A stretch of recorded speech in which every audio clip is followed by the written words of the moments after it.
Yo, il y a de cela plus de 3 ans déjà, je m'étais amusé à imaginer 5 personnages qui auraient pu être Yonko. 5 pirates, ou non d'ailleurs, qui auraient le potentiel de gouverner les mers aux côtés de Big Mom, Kaido et Shanks le Roux. Aujourd'hui, j'aimerais faire la même chose mais pour le roi de tous, celui se dressant au-dessus de Supernova, Shichibukai et Empereur, le roi des pirates. Quels seraient les 5 personnages de One Piece, toutes factions confondues, qui auraient le potentiel pour devenir le roi ultime des mers? Qu'ils soient morts ou encore vivants, découvrons ceux qui auraient eu le pouvoir et le courage de se hisser tout en haut du classement dans un monde où Roger n'aurait pas été présent. Je vais également vous faire participer à cette vidéo puisque je vous invite à choisir dans la liste de tous les personnages que je vais citer, celui qui incarnerait le parfait seigneur des pirates d'après vous. Allez, nous allons commencer, mais avant toute chose, si cette vidéo vous plaît, n'hésitez pas à laisser un pouce bleu comme d'habitude qui m'aiderait énormément, ainsi qu'à vous abonner si vous ne l'êtes pas encore. Voilà, merci à tous.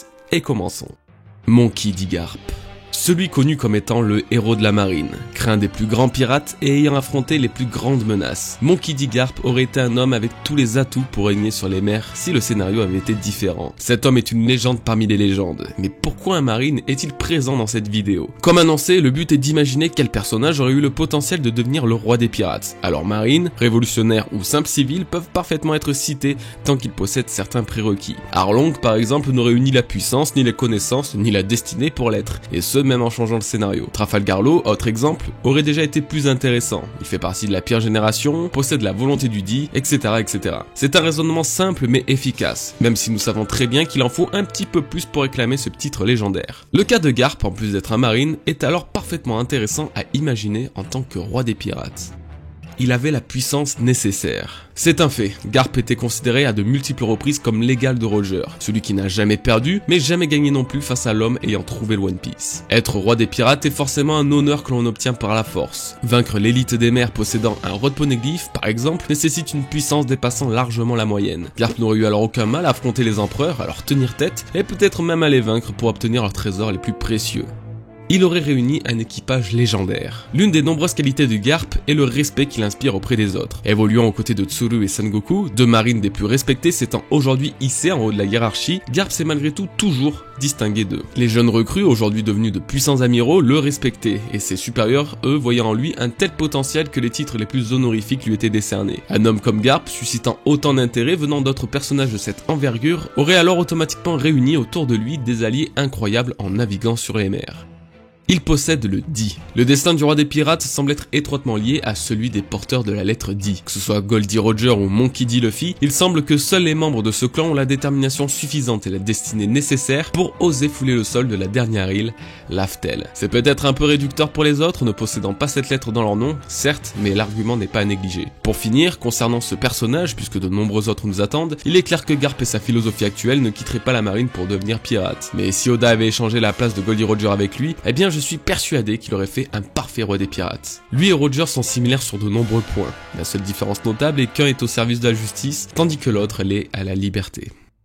Oden Kozuki. Des êtres de légende, nous avons eu la chance d'en voir durant ces plus de 20 années d'histoire. Mais l'un d'entre eux nous a marqué, ou du moins m'a marqué de par la volonté et l'ambition qu'il dégageait. Oden Kozuki, présumé shogun de Wano Kuni, père de Momonosuke et Hiyori Kozuki, seigneur des Fours Rouges. Cet homme a conquis les plus grands de ce monde. Il aura charmé Barbe Blanche, captivé Roger, et aura vécu en leur compagnie la plus belle des aventures possibles jusqu'à découvrir le légendaire One Piece. Oden Kozuki aurait pour moi pu être un parfait roi des pirates.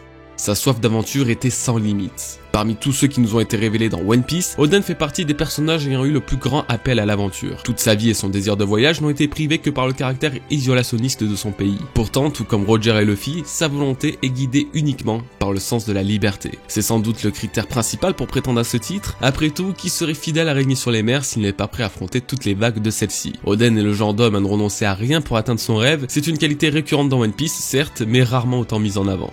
Il a le pouvoir de réunir les gens. Luffy possède un pouvoir en lui, le pouvoir de réunir les gens. Une capacité royale inspirant la confiance et le respect. Dans sa vie, Oden est parvenu à rassembler les plus dangereux samouraïs de Wano sous son nom, et à faire d'eux des personnes respectables et respectées. Barbe Blanche et Roger, les deux plus puissants pirates de leur époque, avaient voué une véritable passion et tissé un lien profond avec ce samouraï. Un homme comme lui, dans sa quête du One Piece, n'aurait eu alors aucun problème à réunir les plus grandes pointures pour l'épauler dans les moments difficiles.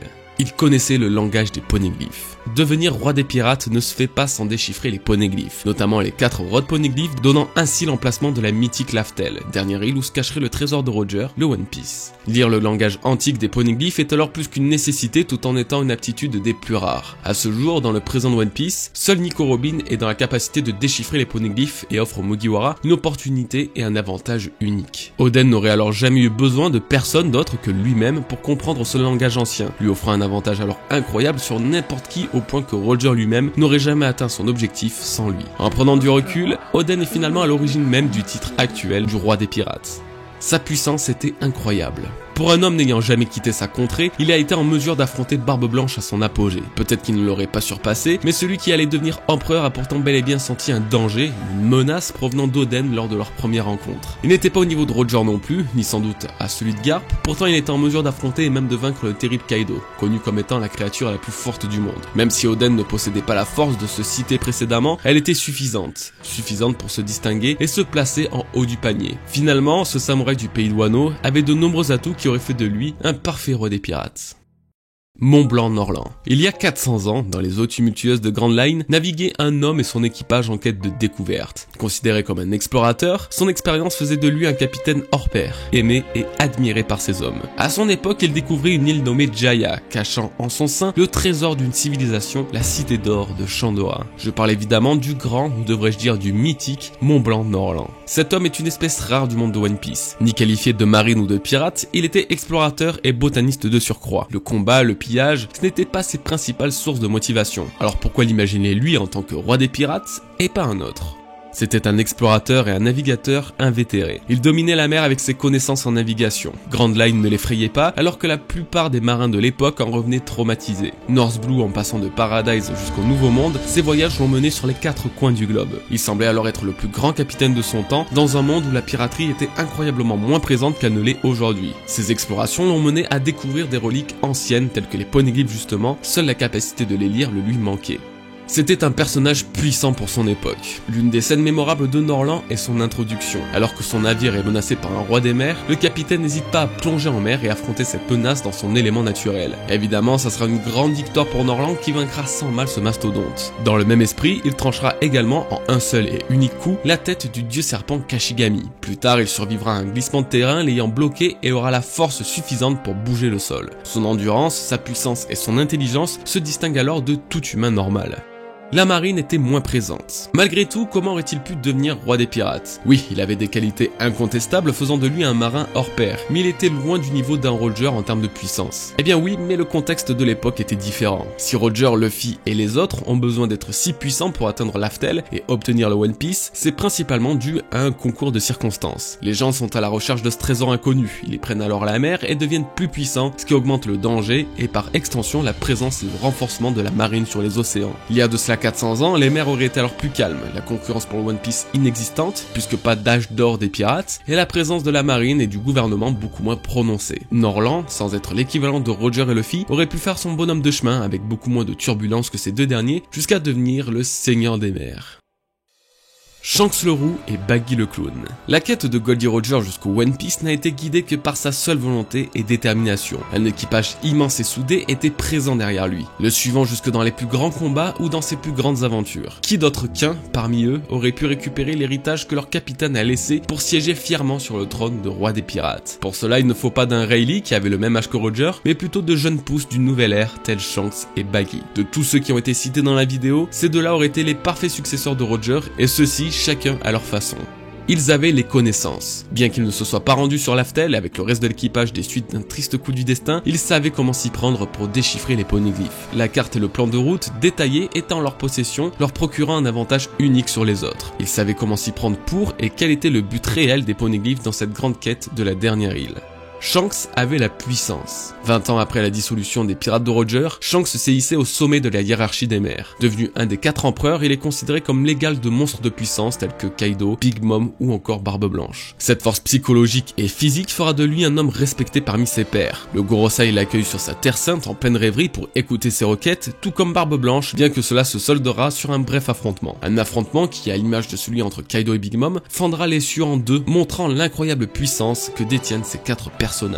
Baggy avait le charisme. Bien que son acolyte de toujours ait absolument pas le même rapport de force, Baggy semble avoir un atout que Shanks n'a pas, ou en tout cas en moins prononcé, la capacité de rallier les gens. Plutôt je mentionnais cette capacité chez Oden pour une certaine raison, mais je crois qu'après Luffy, c'est chez Baggy que ce pouvoir est ironiquement le plus présent. Que ce soit durant l'évasion d'Impel Down ou pendant la guerre de Marineford, ses actions ont rassemblé un tas de pirates pourtant bien plus puissants que lui. Malgré ses piètres compétences au combat, le charisme naturel de Baggy a convaincu les plus grands et puissants criminels au point que tout un groupe de mercenaires géants les rejoint après l'ellipse. Oda s'amuse alors beaucoup à y donner un aspect humoristique, mais Baggy est un plus grand pirate qui ne le laisse supposer. Finalement, je trouve ces deux personnages particulièrement complémentaires. Même si Shanks est beaucoup plus mis en avant et beaucoup moins ridiculisé que Baggy, ça serait une erreur de sous-estimer ce dernier. Ces deux-là ont une lourde histoire et un passé unique en commun. Leur origine est encore mystérieuse, mais nous pouvons être sûrs qu'ils auraient été les plus dignes à perpétuer l'histoire et la volonté de leur capitaine qu'ils aimaient tant. Pour être matelot sur le navire du roi des pirates en étant seulement enfant, ces deux hommes ont indéniablement quelque chose que les autres n'ont pas. Barbe Blanche. Comment conclure cette vidéo sans le seul pirate qui aurait pu prétendre à ce titre, sans avoir quasiment besoin de changer quoi que ce soit du scénario écrit par Oda. Rival de Roger, appelé l'homme le plus puissant du monde, Edward Newgate, alias Barbe Blanche. Après la mort de Roger, il était celui que le monde considérait déjà comme le seigneur des mers, bien qu'il ne se soit pas emparé du One Piece. Et derrière cette histoire se cache une des plus belles symboliques expliquant pourquoi Barbe Blanche, sans avoir été sur l'Aftel, a malgré tout mérité le titre de roi des pirates. Comme pour les autres, un petit récapitulatif de ses tours de force s'impose. Il n'avait plus de rival. Bien que le monde de One Piece porte des êtres capables de se transformer en dragon, de générer du magma ou encore de réduire en miettes son environnement à la seule force de son Haki des rois, personne n'avait le potentiel destructeur de Barbe Blanche. Grâce à son Gura no Mi, il avait le pouvoir de détruire le monde, une puissance inégalée et inégalable qui faisait de lui, pour beaucoup, l'homme le plus fort du monde. Roger et lui ont mené de nombreuses batailles l'un contre l'autre sans qu'un vainqueur en ressorte. Les autres empereurs ne l'ont jamais fait tomber et la marine le craignait malgré son âge avancé et sa santé détériorée. Cet homme n'avait plus d'équivalent dans ce monde. Personne n'aurait pu alors lui barrer la route. Son expérience était unique. Membre de l'équipage de Roxy Chebek il y a plusieurs dizaines d'années, Barbe Blanche a vogué aux côtés de celui qui n'aurait pas pu devenir simplement roi des pirates, non, mais aussi roi du monde. Chebek est celui qui est à l'origine de ce que sont aujourd'hui les plus puissants pirates, en ayant été le capitaine de Kaido, Big Mom et justement Barbe Blanche. Il avait des connaissances sur des secrets pourtant tabous, faisant de son équipage peut-être l'un des plus proches de découvrir la véritable histoire à leur époque. Barbe Blanche était le plus vieux pirate à ce jour encore d'activité, mort à l'âge de 74 ans, il a lui aussi visité tous les recoins du monde pendant son âge d'or. S'il s'était intéressé autant au poneglyph que ne l'a fait Roger, il ne fait aucun doute que son voyage l'aurait conduit au cœur de l'Aftel, accompagné d'Oden Kozuki. Il a refusé le One Piece. Mais devant le trône, Barbe Blanche s'est incliné. Alors que Roger le sentait digne d'apprendre l'histoire de l'Aftel, Newgate, lui, n'était simplement pas intéressé. Il aurait pu tout avoir, tout connaître, mais une révélation dans les vives cartes de Databook à son sujet peut nous laisser comprendre le refus de sa part. La règle de Barbe Blanche est de ne jamais poser la main sur la chose la plus précieuse qu'un ennemi peut posséder, ce que l'on appelle alors son trésor. Depuis sa plus tendre enfance, il sait que le trésor d'une personne peut être quelque chose de bien plus précieux que l'or, et serait un véritable déshonneur pour lui de s'en emparer. Le One Piece est le trésor de Roger, celui qu'il a cherché toute sa vie, celui qui a fait de lui le roi ultime des mers. Pourquoi Barbe Blanche s'en serait-il emparé alors que sa philosophie est de ne pas toucher au trésor de ses ennemis? Cet homme, en s'inclinant devant le trône de son rival, n'a fait que respecter sa propre volonté et détermination. Il a alors honoré ses principes jusqu'à la toute fin de sa vie. Imaginer Barbe Blanche en tant que roi des pirates tient d'une logique indiscutable, et par conséquent, sa place dans cette vidéo n'est peut-être pas aussi originale qu'elle ne l'a été pour les autres. Mais je tenais vraiment à traiter le cas de plusieurs sortes de personnages au profil totalement différent, en passant du marine qui n'a absolument aucune raison de prétendre à ce titre, au samouraï souhaitant simplement découvrir le monde, jusqu'à l'explorateur de nouvelles terres antiques. Tous ces personnages si différents ont pourtant forcément un point commun, l'amour de la liberté. Et comme l'a dit un grand homme, devenir roi des pirates n'est pas une question de dominer les autres, mais bien de pouvoir voguer librement sur toutes les mers de ce monde. Et voilà les bros, on arrive à la fin de cette vidéo. Forcément j'ai dû faire de grandes concessions parmi les personnages car j'en aurais rajouté bien d'autres. Chebek de par le pirate ultime qu'il représentait, les empereurs qui sont quoi que l'on en dise les personnes les plus proches du One Piece, ou certains membres de la pire génération qui ont ce truc de détermination en eux. Mais j'ai dû faire certains choix, malgré tout n'hésitez pas, en plus de commenter pour choisir votre potentiel roi des pirates préféré, qui auriez-vous voulu voir d'autres dans cette vidéo? J'espère en tout cas qu'elle vous aura plu, je rappelle qu'un petit like aide beaucoup au développement de la chaîne, donc merci à vous si vous le laissez. De toute façon, merci à vous simplement d'avoir regardé cette vidéo, on se retrouve très bientôt pour une nouvelle théorie, en attendant portez-vous bien, peace les bros.